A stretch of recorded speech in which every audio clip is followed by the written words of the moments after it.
So, hello everyone, we're moving on to the next design pattern. This time, we're going to be discussing command pattern. So, buckle in because this is probably the most complicated design pattern in this catalog. It's the design pattern with the most amount of moving parts. So, the problem. So, sometimes object behavior contains complicated constraints. Sometimes the system requires the behavior to be invoked by an object but performed by another. So this specific setup right here is common in presentation layer slash domain layer separation. If you're familiar with MVC, Model View Controller Enterprise Systems, and sometimes the system requires behavior to be undone. When you're talking about editing software, for example, you're giving the system commands and commands and commands, and you want these commands to be undone one by one. So sometimes the system requires a history of the behaviors that were being performed. That is required if you want behavior to be undone. And sometimes you just need history for the sake of history, like history of behaviors that were performed just to keep track of what were the commands that were being inputted by your user. And all of these problems right here have the same solution. And this is probably the reason why it is quite complicated because this pattern right here solves a lot of uh, behavioral problems like these. So of course, the solution right here is the command pattern. So these problems have a common solution, which is the command pattern. A command can be thought of as a more powerful version of the strategy pattern. While both of them encapsulates behavior, a strategy is just that. A strategy is just a function wrapper. If you remember a strategy class, all it does is it is just a wrapper. It just packages the execute function that represents the behavior that you want to be parameterized. While a command, on the other hand, contains which object performs the behavior, which parameters are needed to perform the behavior, and how to undo the command if needed. So, what command does that improves upon strategy is it is able to break down the strategy itself into specific important parts. It is able to differentiate between who is this command for, what are the specific parameters of this specific command that is also stored in the parameters or in the attributes of command. So creating these commands for the command pattern allows for more flexible behavior responsibility assignments. You have here two different classes called an invoker and a receiver, which are separated from each other. An invoker object triggers the behavior by creating a command. This invoker is responsible for preparing the command, for instantiating the command, and selecting the appropriate receiver for the command. And the receiver, on the other hand, is the object that performs the behavior that was described by the command. The invoker then executes the prepared command, and the idea here is that the command doesn't actually do anything because it is just a command. It is not a specific class that does something. A command is a representation of what? A command as well. So it doesn't really do anything, it just tells the receiver to call the appropriate method. So when an invoker prepares, instantiates a command, what it does is it sets the receiver up to perform the behavior specified in the command. And the receiver then calls the appropriate method that was described according to the command. So you have here three moving parts, which is what makes this uh, pattern here complicated. You have here a command, which is merely a representation of the command, the specific behavior that you want to be done, but it doesn't actually do that specific behavior. What actually does that specific behavior is a receiver, which is responsible for performing the behavior that you want. And all of these will be set up by the invoker of the command, the one that commands, the one that tells the receiver to do something. So the command creates this, or sorry, the invoker creates this command, sets which receiver should be uh, should be receiving that command, and from then on, command then tells receiver to perform the specific action or the specific method right there. So all of this separation of responsibility allows for the creation of extra features as well, so that these extra features may be required for your system. So one, for example, is if you want to keep a history of the performed commands, since you have created a class that represents these commands, you can store a list of these commands and keep a history. So this persistent list of commands, the way this data is stored in the list history is a perfect representation of which commands were executed so far.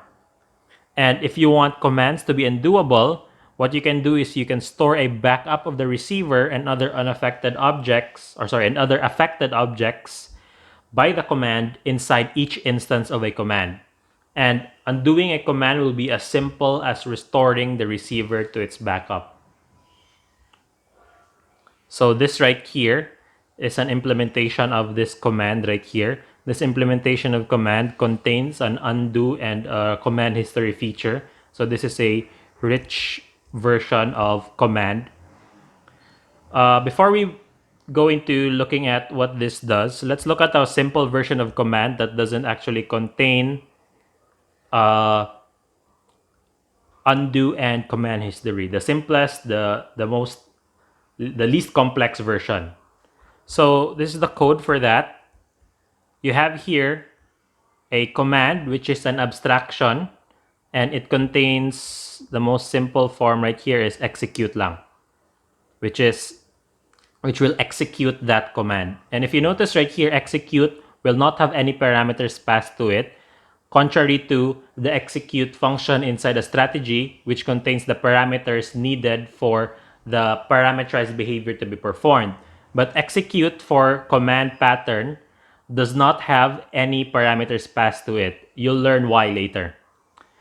I've also added this extra right here. It's not really needed for command, but I just wanted to make it stringable, so I created this underscore underscore str function right here. I made it a requirement for all realizations. So these are the realizations for command. The first one right there is real command. So when a command is initialized, it is initialized with the following attributes, the parameters that it needs. So if there are more than one parameters that is needed for the command to perform the specific receiver behavior, then you add all of those parameters. For this specific example, let's say there's only one parameter needed to perform the specific behavior that you want. So therefore, you only have one parameter passed in your initialization. You also have the receiver being set up as soon as you create the command instance. It is seen in this attribute receiver right here. So the most basic parts of a command contains these two: the parameter needed to perform the receiver behavior and the receiver who will perform the behavior itself. So this is what you need to do inside the execute method, and it's actually just simple. Execute will delegate the actual behavior to the receiver. So self dot underscore underscore receiver, the attribute receiver of real command one, will call perform operation one, for example. And the parameters that you need right there are used right here, self dot underscore underscore param. So this is the reason why execute doesn't need parameters. No parameters needed. The reason for that is because parameters are stored as attributes of command itself, and that was done during instantiation. So meaning the receiver right here, when it does perform the behavior that it needs to perform according to the command that was invoked, then it will simply pass self dot underscore underscore parameter, which is accessible inside this execute right here because you're still in the domain, or you're still in the scope of real command one. And here's the string representation of that command. It's just a formatted string that just says real command one with the following parameters and receiver. The second realization for command is similar.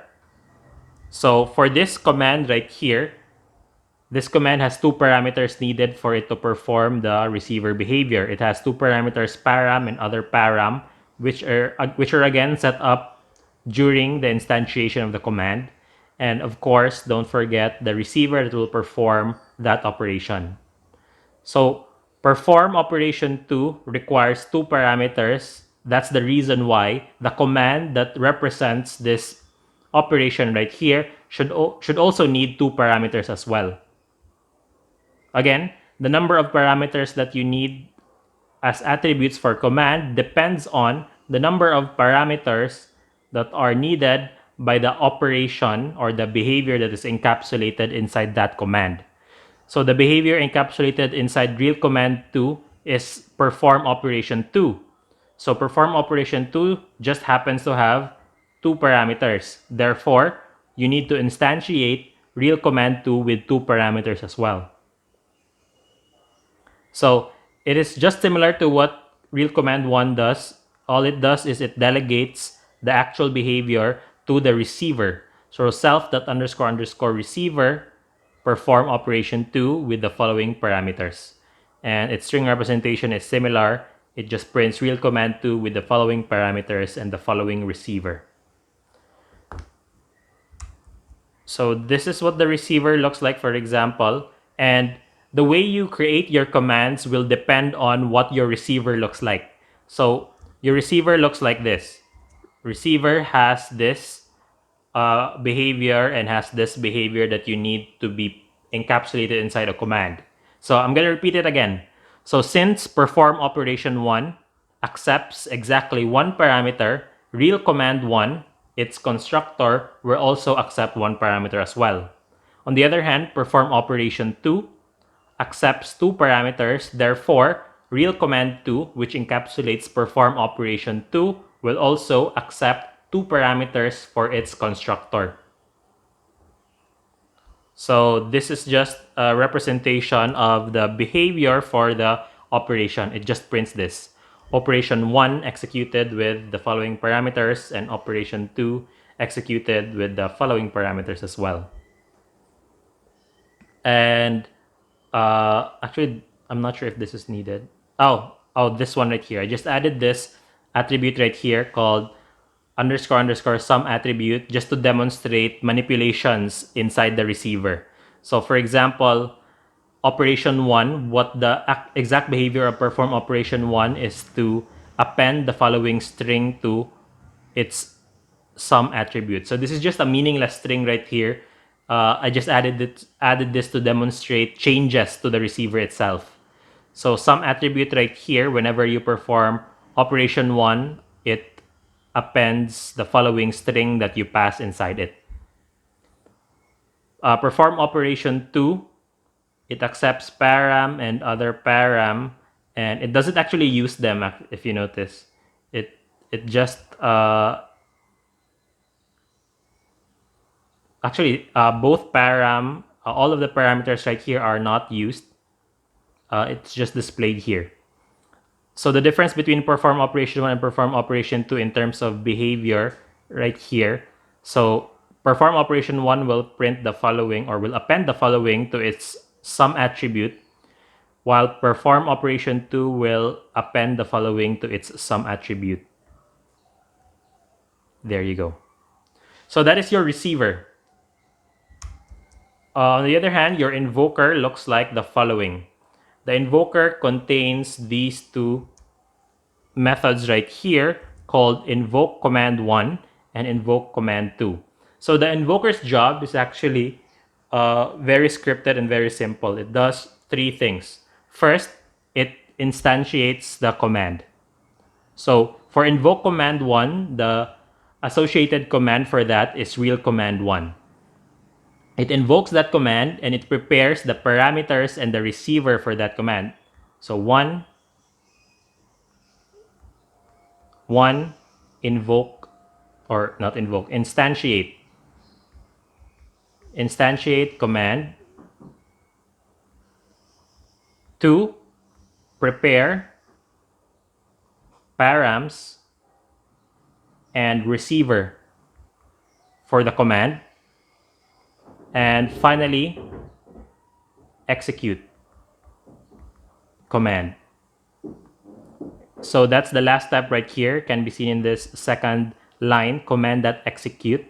And if you remember what command.execute does, command.execute will simply delegate the behavior to the receiver of the command. So self.receiver perform operation 1. That's for invoke command 1. A similar process is done for the invocation of command 2. So invoke command 2 will do something similar. So instantiate real command 2, that's step 1.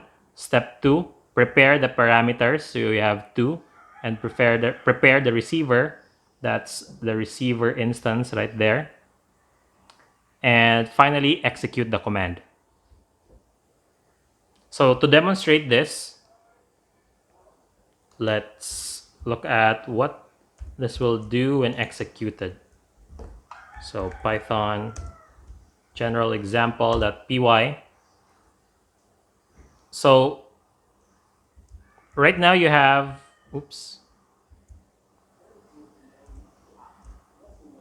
right now you have two receivers created at first. Receiver with the parameter this, and receiver with some attribute parameter that. So after that, we create an instance of an invoker I right here, and the first thing that we do is invoke command 1 with the parameter foo and the receiver as R. So invoke command 1, foo, and R. So when that is done, what's going to happen is it will print with this. Operation 1 executed with foo. Let me change this one a little bit so that we can print which exact receiver and what is actually going on inside the command. So since I've made an underscore str function for the realizations of command, I am able to print the commands.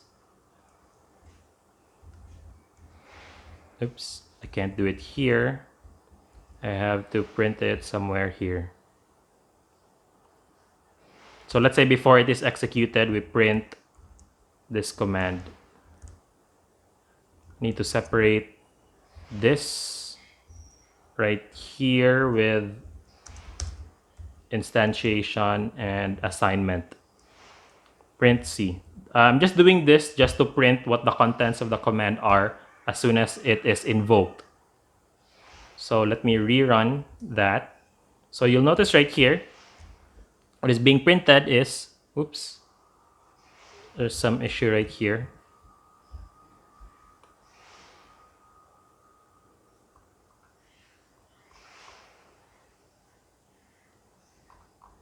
That's the issue right there. This should be printing 1 since this is real command 1. I accidentally wrote 2 right there instead of 1. Okay, so I think this is correct now. Let me clear up the clutter for a sec. So the specific command that was performed right here when you invoke the command. So when you invoke the command with the parameters foo and R, so you'll notice that when it is being printed, command C right here, it is an instance of real command 1 with parameters foo, and the receiver is this specific receiver. Since the receiver is not printable or stringable, Python will by default print that object instance with its address value right there. So receiver object at 0x blah blah blah. This is the address where the receiver object resides in. So the reason why it is printing this weird thing right here is because we haven't created the underscore str function for receiver, meaning receiver is not exactly printable. So by default, it will do that. Anyway, you can just ignore that. So if we do inspect receivers some attribute right here, forgot to print this.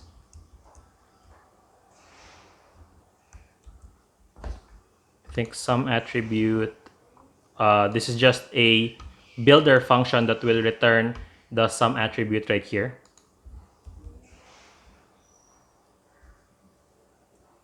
So if I run this again, you'll notice that operation 1, after executing it with foo as parameter, the attribute which was printed in this line right here, let me write my arrows correctly. So this attribute has now changed, and that corresponds to this specific line of print right here. Print r.sum attribute.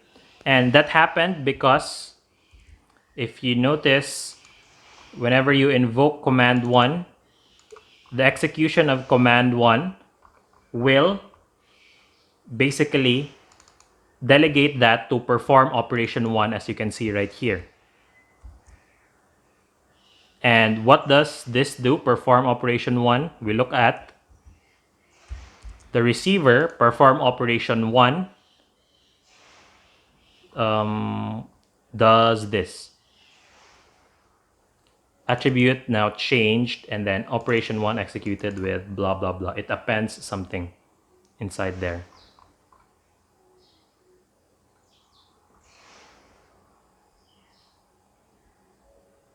So you get the following appended to your this attribute. So attribute now changed. If you remember, I'm not sure if you noticed, when the receiver was instantiated, some attribute started with the string this. After invoking command 1, you then concatenated it with attribute now changed.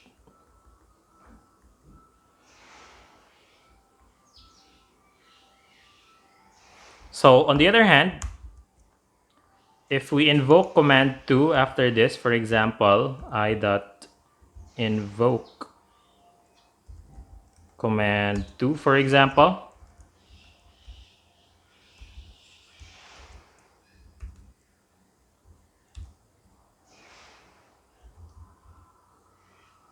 command 2 needs 2 parameters, although those 2 parameters are not actually needed for the specific manipulation of receiver. It just prints something lang.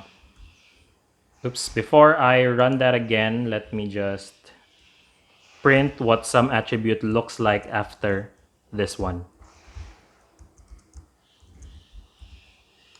Let's add another new line right here to format our result. So if I run this, you'll notice that the second command that was executed right here, it prints with this operation 2 executed with foo and bar, and then this attribute now changed, and then another concatenation with the string this attribute is new, showing you that there were 2 commands that were performed, this and then after that this.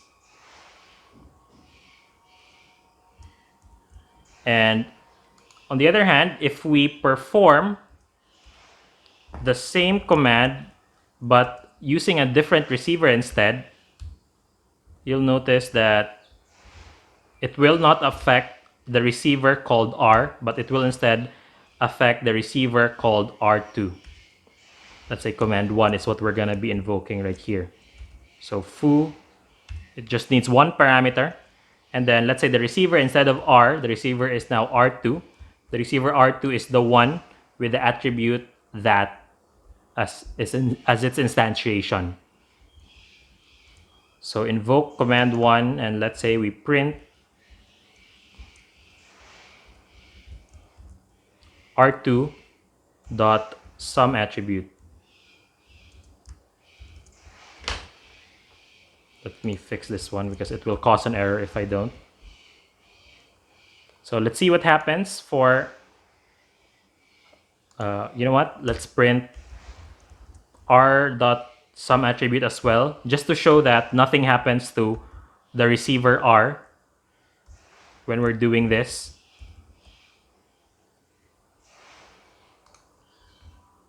So running it again, you'll notice that the first attribute, or the first receiver, or sorry, the second receiver, this is R2 right here.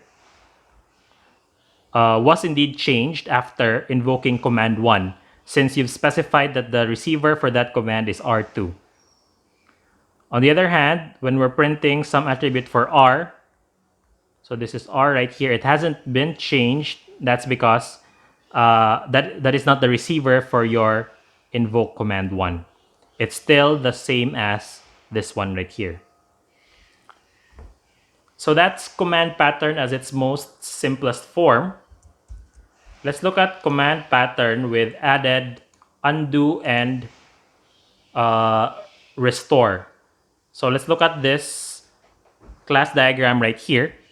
So you still have your invoker and you still have your receiver as well as command and its realizations. The difference between this one is that it now has more attributes for each command. A while ago, each command contains parameter. Whoops. Each command contains the parameters, this one and this one, the receiver for that parameter. But since you are implementing undo, you also need to keep a copy of the backup as well. So backup of a receiver. Param for command 1, it's receiver and then the backup as well. So for invoker, you need to keep a command history as well so that you know which was the last command that was executed so that you can undo it. And we've also added this method right here, undo previous command, to represent the undoing of a command. Receiver has a new method as well. It's called restore, which restores the receiver to its previous version, to its backup. And command can do two things now. It can execute a command and it can undo a specific command. So that instance of command, when executed, you saw it a while ago. It will basically perform that operation. On the other hand, if you call command undo, then it will undo the behavior that was performed. And undoing is just as simple as restoring the receiver to its backup. So let's take a look at general example with undo right here. Let's take a look at what was added for all of our commands. So command now has an extra abstract method called undo. Real command 1 now contains this backup right here, and backup is of type receiver. So the idea here is that this is a copy of the receiver before you perform any alterations or modifications to it. Because a command is able to manipulate or modify a receiver. So before you modify that receiver, you need to back up it first. You need to keep a copy of that receiver before it was manipulated by the command. So you'll notice right here, what we're doing is receiver.copy. Copy right here is a built-in Python function. So this is built-in Python method. So whatever object automatically has this copy function. And if you call that function or method, it will basically create a new instance of backup, or sorry, a new instance of the receiver, but it has the same value as the receiver. The reason why you need to do this copy right here is because if you remove that part and just back up the receiver, you just have two different reference to the same instance. So you have the receiver stored in receiver and the receiver stored in backup as well. That is two references for the same instance. Meaning, if you manipulate this receiver as well, then the backup will also be affected because that is the receiver itself. That is not a copy of the receiver. So you have to create a copy of that, and that copy is what will be stored inside your backup reference right here. So the execution is just similar to the execution for the simple command pattern. The undo is a new method right here, which is very simple. All it does is the backup that is stored inside this command instance is restored. So the receiver calls the restore function, and you pass the argument self.___ backup. Real command 2 is similar. It also has the backup. It also has the undo. So the receiver, the new thing that you've added to receiver right here is the restore and the copy function. Oh, sorry, copy is not built in the my bad. Copy is not built in. You need to implement your own version of copy right here. There you go. Copy only works for other Python classes. That's my bad. I forgot that I made my own copy. Anyway, so the new thing with your receiver right here is the restore function, and the restore function basically overwrites the interesting parts of your uh, of your of your receiver instance. And the only interesting part of your receiver instance is this one right here. That's the only attribute inside it. So restoring that from a backup, all you need to do is to overwrite some attribute with some attribute of backup. So self.___ some attribute will be assigned with a new value, which is backups some attribute. Copy is just very simple. You just return a new instance of receiver with the same attribute. So this is creating a copy of receiver. So you'll notice that this will be a new instance because this is a new instantiation. Oh, that's not how you spell instantiation. Instantiation. So by instantiating a new instance of receiver and returning that, this will be a different instance from the original receiver that you see right here that was instantiated originally.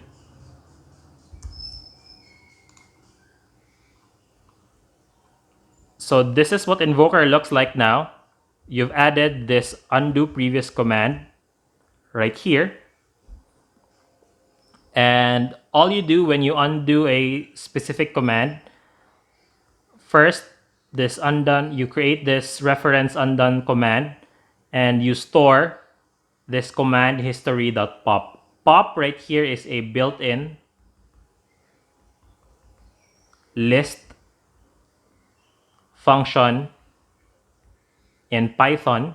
So when you call pop, you're basically popping or basically deleting the first or the latest element that was added in your list, similar to a stacks pop. Okay. Also, another thing that was added for every invocation right here, every time you invoke a command, you append that into your command history. So invoke command 1, the command that was instantiated inside here was appended to the command history list.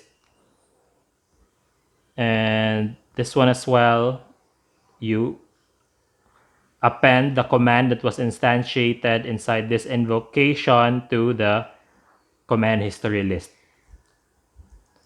And by the way, when you're instantiating a new instance of an invoker, you also need to instantiate it with the command history starting with an empty list. So since at the start of the invoker's lifetime, the command history is of course empty. That's why you instantiate it with an empty list.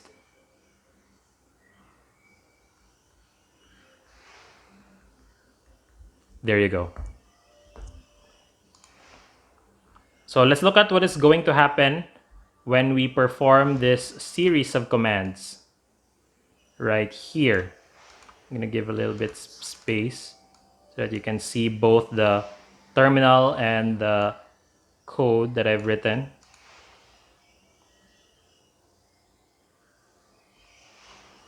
Okay, so let's try this.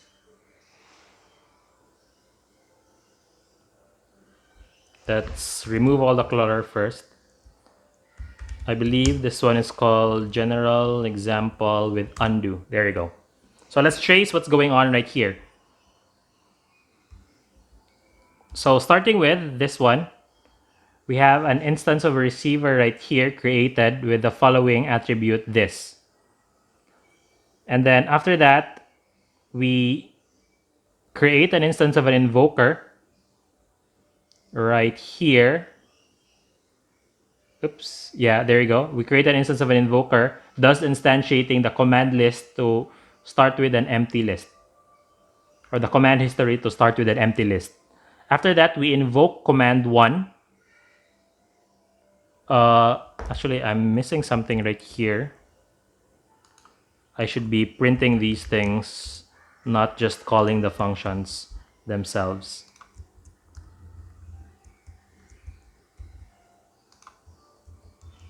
Forgot to add that.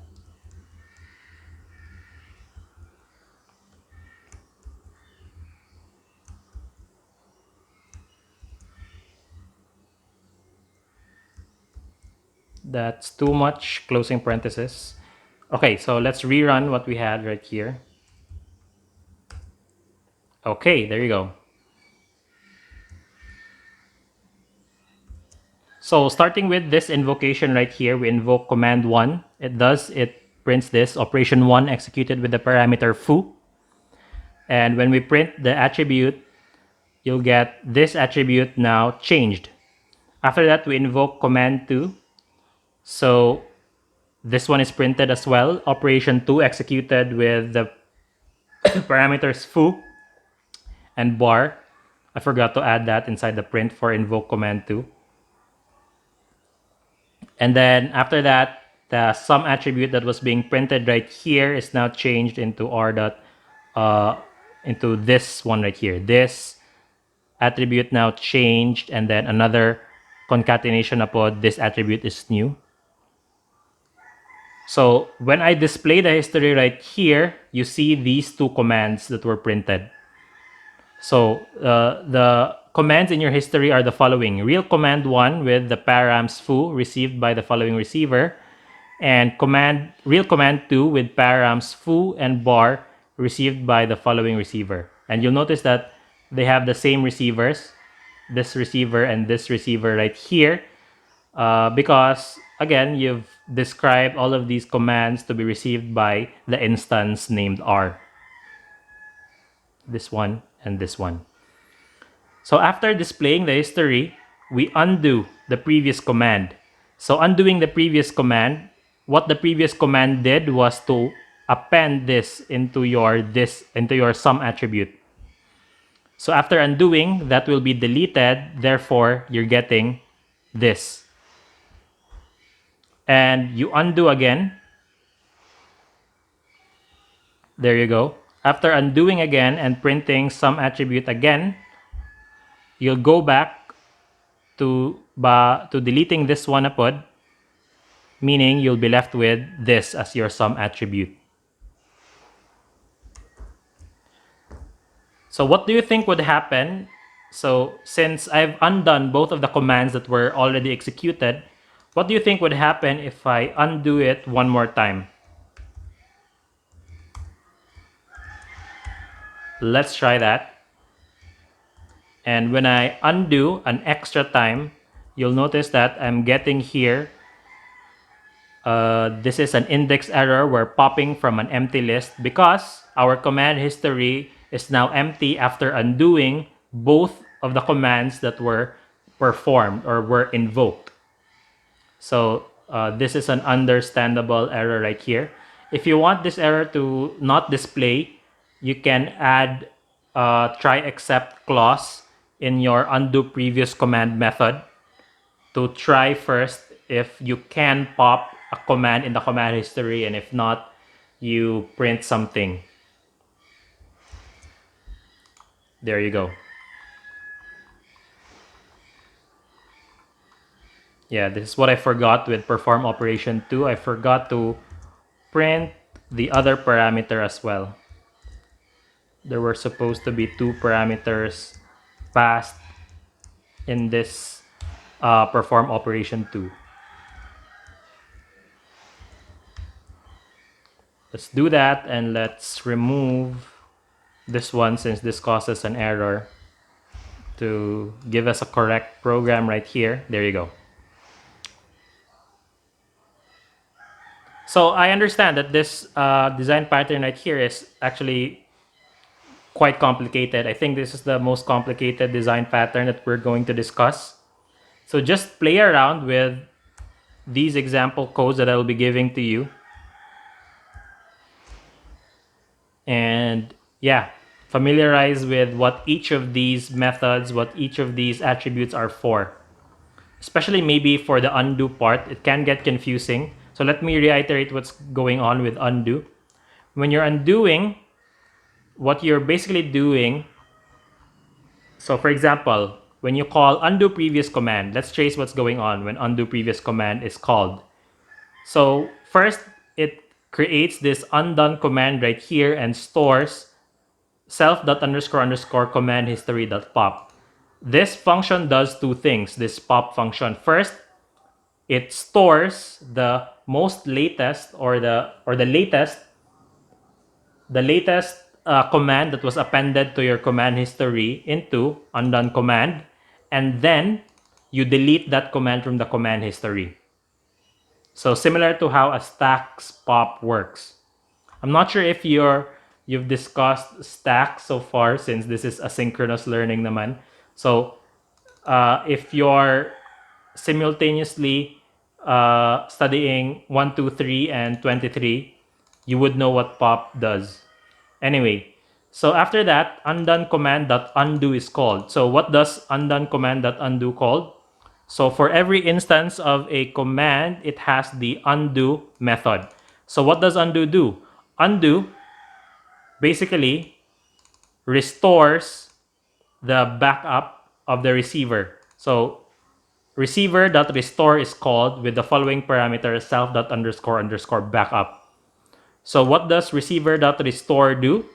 Receiver.restore just basically overwrites some attribute with the some attribute that you can find inside the backup that was passed right here and right there. So whatever was the original value of this attribute, it can be found inside backup, because backup is a copy of the receiver before the receiver was manipulated by your execute function. And again, you need to keep a copy of the receiver as soon as you instantiate the command, because you need to keep a copy of the receiver before the receiver was manipulated by your execute method.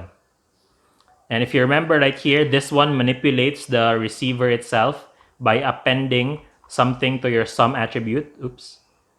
You can see that right here. This is the manipulation that you're doing to sum attribute. So before you do that manipulation, you need to keep a backup of receiver. And you do that by calling receiver.copy. And copy is basically as simple as creating a new instance of receiver. And it is important that it is a new instance. So a new instance of receiver, but it has the same sum attribute right there. Okay. So moving on. So I think I've just discussed everything that was written right here. So the example that you are going to implement for the lab exercise is this one, zooming through a maze. So you are creating a maze navigation game thing, and this is what the application currently has right now. You have a class board which represents the layout of the maze. The layout is loaded from a file, and it has these attributes. Is solid, so this is a two-dimensional grid encoded as a nested list of booleans which represents the solid boundaries of the maze. For example, if is solid row column is true, then it means that the cell on row column is a boundary. And if it is a boundary, then it basically means that the character cannot move through that specific part in your maze. So for this specific coordinate in your maze row call, if it is true that it is solid, then it is a boundary, meaning your character cannot pass through it. Start, which is a tuple of two integers that represents where the character starts. So if your character starts at 0, 0, then start is a tuple containing the integers 0, comma 0. N, which is a tuple of two integers that represent the position at the end of the maze. CLOC, which represents character location, a tuple of two integers that represents the current location of the character. So where is your character right now? That is stored in CLOC. And these functions right here, move up, move down, move left, and move right. So this moves the character one space in the respective direction. The character cannot move to a boundary cell. It will raise an error instead. It also has these things that you can use. So can move up, can move down, can move left, can move right. This returns true if the cell in the respective direction is solid. So for example, if you call can move up 1, 1, it checks if the cell in 1, 1 is solid. If it is solid, then it will return false because you can't move up. Sorry, let me rephrase that. When you call can move up 1, 1, what is above 1, 1? That is the cell 1, comma 2. So it will return true if the cell 1, comma 2 is solid. Is not solid. That's wrong. Because you can move up, down, left, or right if it is not a boundary or if it is not solid. And this string representation of the board right here, to make it stringable, I've also implemented the underscore underscore str function. It shows which are the boundaries and the character location. So all of these functions are already prepared for you. All of these are already created. You can see this right here in your board.py function. So just go ahead and look at the code yourselves and try to interpret it and try to play around with it as well. You don't have to change anything within this. So character location returns character location, move right, move down. So you just have to use these functions yourselves. You don't have to change anything. This is perfectly working now. Everything that I've written in here. So what's missing right now is controller support. This is how a player controls the character on a maze. So these are the controls of the player. D-pad up, meaning directional pad up, down, left, and right. So the character dashes through the maze in the specified direction until it hits a boundary. So D-pad up is actually different from move up if you look at this one. Because what move up does, move up will only move the character one space, while D-pad up will dash the character through the maze until it hits a boundary. So that's the reason why this lab exercise is called dashing through a maze, because you're dashing through the maze until you collide with the boundary. A button right here, the character undoes the previous action it did. So to implement controller support, you need to create a command abstraction which is realized by all controller commands. So controller right here will also be provided to you, but controller will not work as is because you need to implement the following classes: dash up command, dash down command, and etc. You are going to be the one to create these commands yourself. You're basically creating these commands to connect controller to board. So you need to create a command abstraction which is realized by all controller commands. So controller, which represents the invoker or the controller itself. So this is the invoker for the commands. Since commands are undoable as well, if you notice A button right here, the character undoes or undoes, that's it, undoes the previous action that it did. So you need to implement an undo capability for this one. So every time a controller button is pressed, it creates the appropriate command, executes it, and appends it to the command history. Every time A button is pressed to undo, the controller pops the last command from the command history and undoes it. Undoes it. Damn it. And there you go. This is the UML for that. So these are the commands that you're going to be creating: dash down command, dash left command, dash right command, and dash up command. And you're also going to make this abstraction command right here. And you have to establish that these four commands right here must realize this command right here. So both board and controller will already be created for you. And there's a new thing that you need to learn as well, Python syntax. Simple lang siya. This is how you import your own Python files. So I will be providing to you board.py and controller.py. So you don't need to change that. You don't need to touch anything inside that. What you're going to do is you're going to create a new .py file, and to be able to import all of the things inside board and all of the things inside command, you just use this one, this syntax right here that I've discussed on how to import. So for example, if I want to import the board class, so board right here, from board, import board. You use board because this is the file name of the py file where board class is located, and commands as well, since commands.py is the name of the file. So what you import are the following classes: dash up, dash left, dash down, and dash right commands. And then what was I going to show you, Pajud?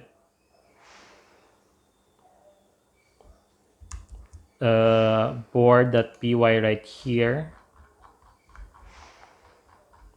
Board.py doesn't have anything there, any import. So you're gonna be importing the same things that in your own .py file for the commands, for the list of commands. I've already have this command prepared right here.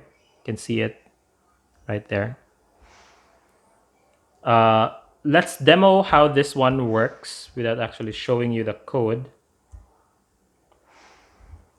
One neat thing that I did for the controller.py file, I've added all of this code right here so that I can control it I can control it using the keyboard. So when I press key 80, for example, which is one of the special keys inside 224, special arrow keys. When I press key 86, which is the down arrow, then it will invoke c.press down. If I press the up arrow, it will invoke c.press up. If I press c.press left, it will invoke it. If I press left arrow, it will invoke c.press left. If I press the right arrow, it will invoke c.press right. If I press the Z key, it will undo.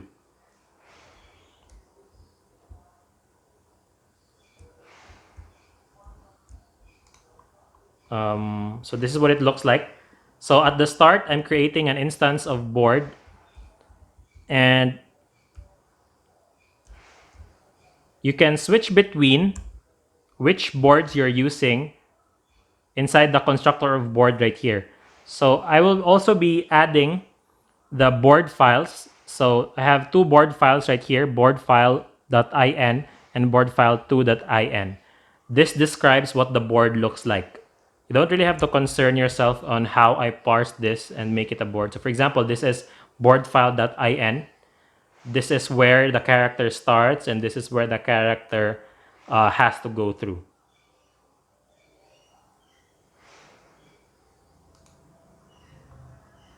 So after that, I've also created a new instance of a controller, or the invoker right there, and then print that board right there. Again, so all of these are already prepared for you. All you need to do is to implement the other py file, which is the commands.py file. That's not it. That's it. There you go. Commands.py file. Also, this, I actually haven't tested it, but there's a distinct chance that this won't work for Mac, but just try it. If it won't work for Mac, I will add an extra code right here that specifically for Mac. Anyway, let's demo this because it's actually fun. So Python controller.py. So you'll notice you start with the board right there. And the starting position can be seen, or the character is already at the starting position right here. The character is represented by the plus character right there. All of the octothorpes, or all of the hashes right here, are solid cells in your maze. So your character cannot pass through these octothorpes right here. So a character can pass through here, here, but it can't pass through this one. That's a wall, that's a boundary. And the endpoint right here is this circle right here, or this O character.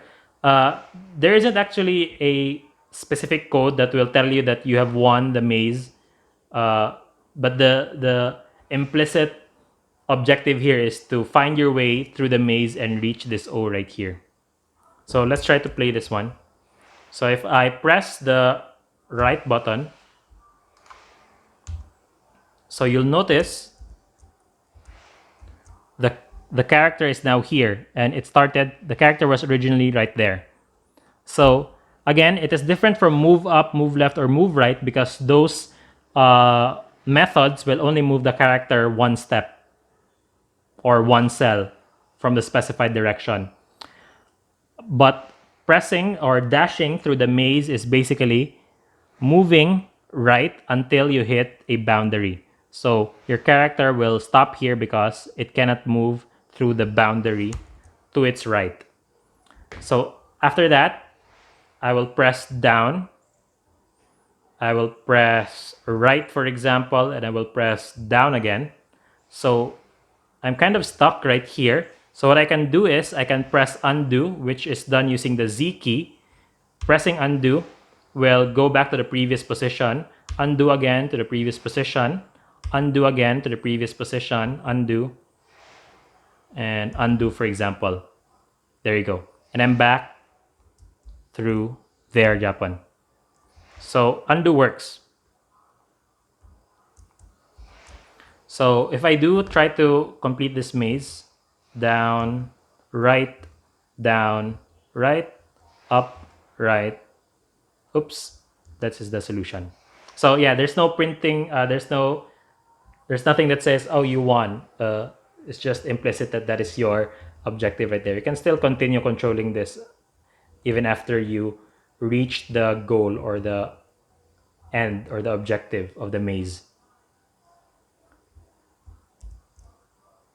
So that's the first or the second board file 2. Let's actually try board file 1. Board file 1 is a smaller board. Again, I will give you both of these boards. To exit the maze, you press escape. Let's run it again. So you have a different maze right here. It's much smaller. You can still control them similar to the way you control the other maze. You can reach to the final spot right there. So it does work.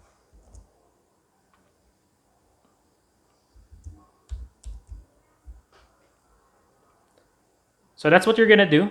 Again, the board and the controller will already be provided to you through the following Python files: controller.py and board.py. So you don't have to change anything inside that.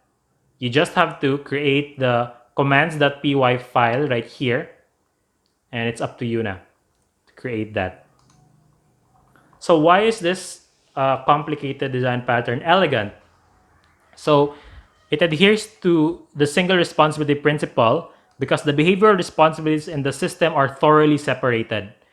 So one invokes the command, that is the invoker, and the other performs the behavior associated with command, that is the receiver. And there's also the command in between, which is responsible for delegating the receiver, for undoing the command, and etc.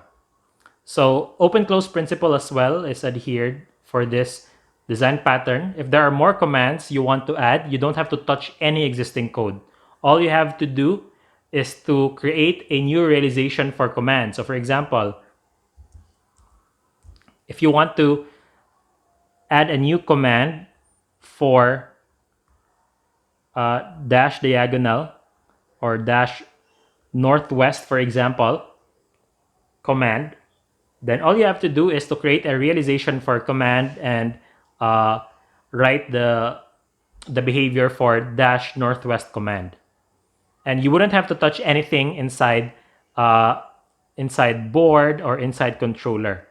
All you have to do is to use what is already available for you. For example, dashing northwest would mean that you will be moving up and moving left at the same time. So yeah, you could just call the move up and move left functions for that.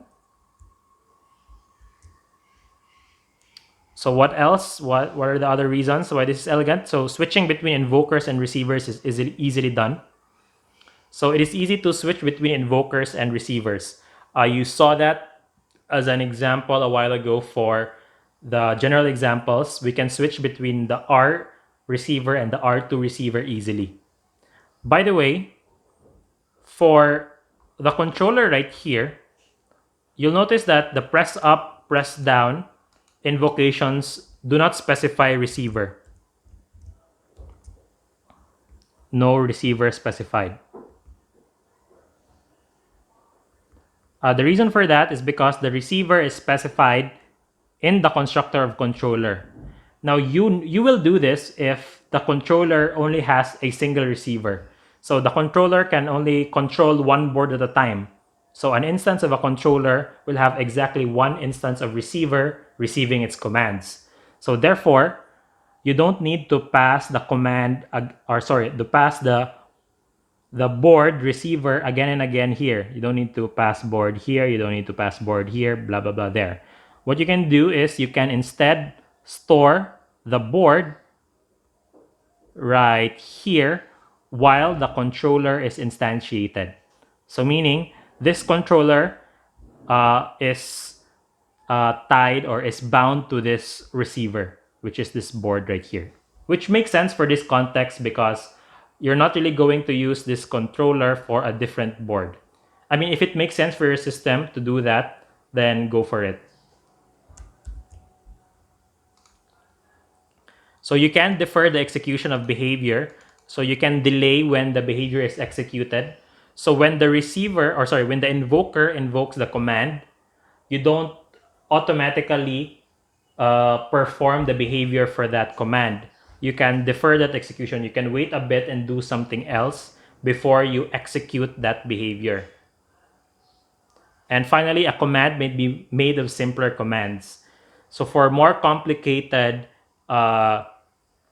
for more complicated commands, you can break that down into simple commands and combine them into a big command, for example. So here are the steps that loosely define how you implement this one. And that is it for command pattern. So yeah, I understand if this does seem complicated at first. So just play around with what board does, what controller does, and play around with the general examples that I've shown right here. So try to familiarize yourselves with what exactly the following attributes and methods are doing. And that's all. Thanks, everyone.